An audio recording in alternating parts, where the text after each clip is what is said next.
मर्यादा पुरुषोत्तम भगवान श्री राम की, बांके बिहारी श्री कृष्ण भगवान की, बांके बिहारी श्री कृष्ण भगवान की, बाबा गोरखनाथ की, बाबा गोरखनाथ की। नमः पार्वती पते हर हर। राम के पथ का अनुसरण करिए, छुआछूत और स्पृश्यता से दूरी बनाइए, समाज को एकजुट करिए।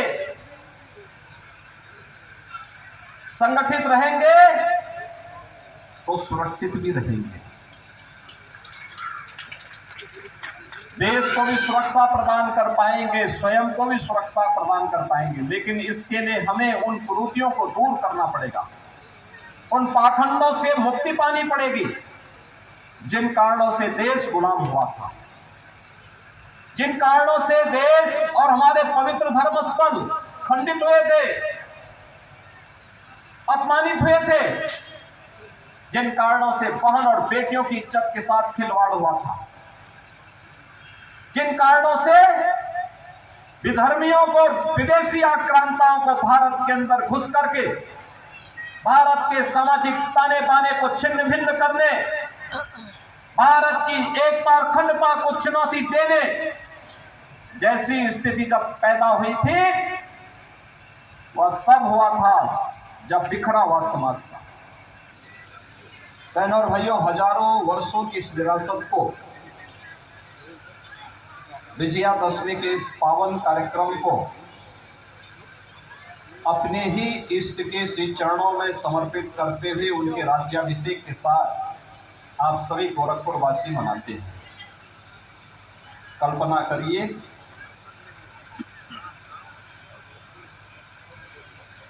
कि आज से हजारों वर्ष पहले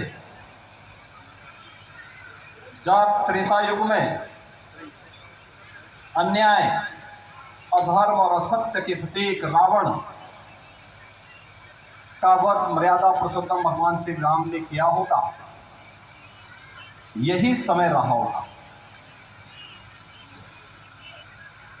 क्योंकि कई दिनों से युद्ध चल रहा था और युद्ध का परिणाम तो सायंकाल ही आता है, और उसी सायंकाल आज आप यहाँ पर राज्याभिषेक के साथ भगवान श्री राम के रामलीला मंचन के कार्यक्रम में गोरखपुर के ऐतिहासिक रामलीला मैदान के साथ जुड़े थे। ये मेरे लिए गौरव की बात है कि भारत की विरासत का सम्मान भगवान राम के राज्याभिषेक के साथ करते हुए मैं गोरक्षपीठ की परंपरा का भी निर्वहन करने के लिए भगवान श्री राम के श्री चरणों में उनका राज्याभिषेक करने के लिए स्वयं यहाँ पर आपके बीच उपस्थित हुआ। विरासत और विकास की ये यात्रा प्रधानमंत्री श्री नरेंद्र मोदी जी के नेतृत्व में देश के अंदर किस मजबूती के साथ आगे बढ़ी है, यह आप में से हर व्यक्ति जानता भी है, महसूस भी करता है, और पूरा देश और पूरी दुनिया, पूरा सनातन हिंदू धर्मावलंबी इन बातों पर गौरव की अनुभूति भी कर रहा है। कौन जानता था आज से 10 वर्ष पहले, 5 वर्ष पहले कौन इस बात को मानता था कि अयोध्या में राम मंदिर का निर्माण हो पाएगा। हम जैसे कुछ आस्थावान लोग एक दृढ़ विश्वास के साथ कहते थे कि अयोध्या में राम जन्मभूमि पर भगवान राम का भव्य मंदिर का निर्माण होगा, लेकिन आज वो साकार हुआ। जो कष्ट, जो पीड़ा, जो षड्यंत्र, जो साजिशें आपके व्यक्तिगत जीवन में होती होंगी, वही भगवान राम के साथ भी होती थी, जीवन पर्यंत होती रही। जीवन पर्यंत उन पे आरोप लगते रहे, बिना किसी आरोप का जवाब दे वे अपने कार्य के साथ जुटे रहे। धर्म के पथ से विचलित नहीं होना, सत्य के मार्ग से विचलित नहीं होना, न्याय के मार्ग से विचलित नहीं होना।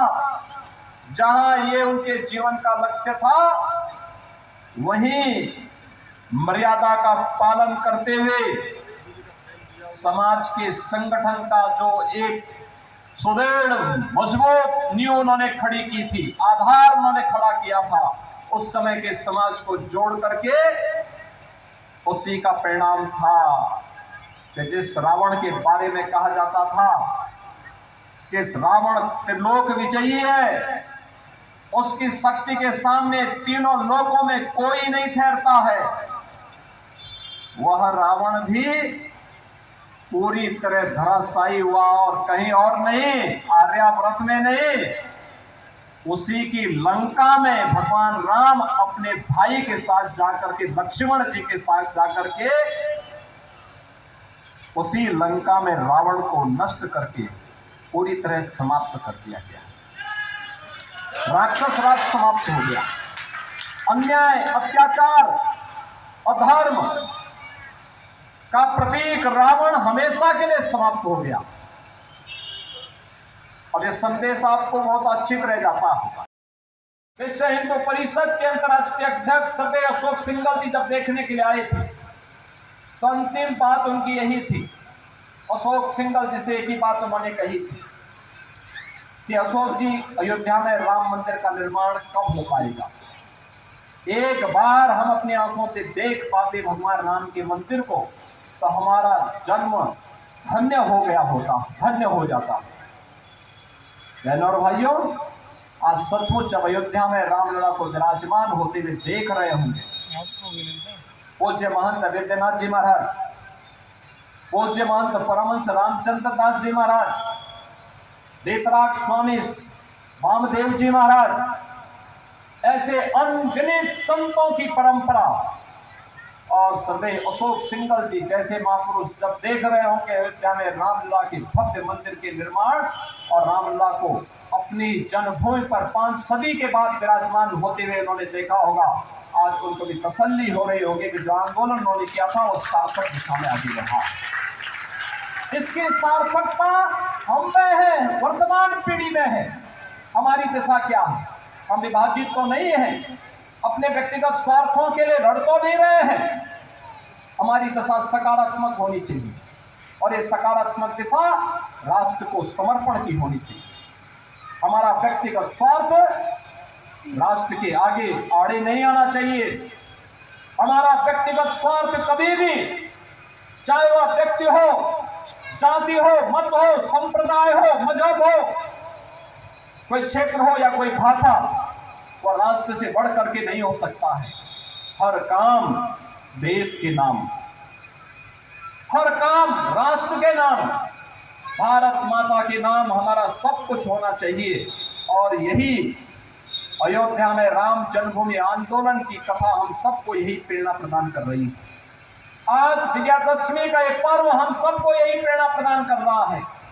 आज जो वर्तमान का भारत है, ये वही भारत है जो मर्यादा पुरुषोत्तम भगवान श्री राम ने हजारों वर्ष पहले जिसकी सीमाएं तय कर दी थी, ये वही भारत है। याद करिए, आज से हजारों वर्ष पहले दुनिया ने जब सभ्यता नहीं सीखी थी, दुनिया में जब मानवीय लक्षण नहीं थे, तब भारत में एक सभ्य समाज निवास करता था। ये रामायण काल और वैदिक काल इस बात का उदाहरण देता है, महाभारत काल इस बात का उदाहरण प्रस्तुत करता है। और उस उदाहरण के साथ आज आप अपनी विरासत के साथ जुड़ करके विजयादशमी जैसे पर्व में गोरखपुर में मर्यादा पुरुषोत्तम भगवान श्री राम के राज्याभिषेक के साथ इस पौराणिक और ऐतिहासिक पृष्ठभूमि से जुड़े हुए कार्यक्रम के साथ जुड़ रहे हैं।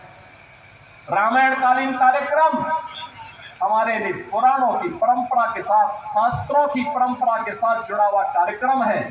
और ऐतिहासिक कार्यक्रम इसलिए कि पिछले 100-125 साल से अकेले ये रामलला मैदान सम विषम परिस्थितियों में कार्यक्रम यहाँ पर करता रहा है, लगातार करता रहा है। सर्दी हो, गर्मी हो, बरसात हो, अब तो रामलला के पास एक भव्य मंच बन गया, भव्य प्रांगण आ गया है। पहले संकट था, प्रयास होता है तो सारी चीजें अपने आप ही प्रभु की कृपा से साकार होती हुई दिखाई देती है। आज के इस अवसर पर विजयादशमी की आप सबको, पूरे प्रदेश वासियों को मैं बधाई देता हूँ, अपनी शुभकामनाएं देता हूँ और विश्वास व्यक्त करता हूँ संगठित होकर के सुरक्षित होने के मंत्र को हम अपने जीवन का हिस्सा बनाएंगे। प्रभु राम की कृपा सदैव आप पर बनी रहेगी। इसी विश्वास के साथ मैं एक बार फिर से मर्यादा पुरुषोत्तम प्रभु श्री राम के इसी चरणों में नमन करता हूं। रामलीला कमेटी को हृदय से धन्यवाद देता हूं।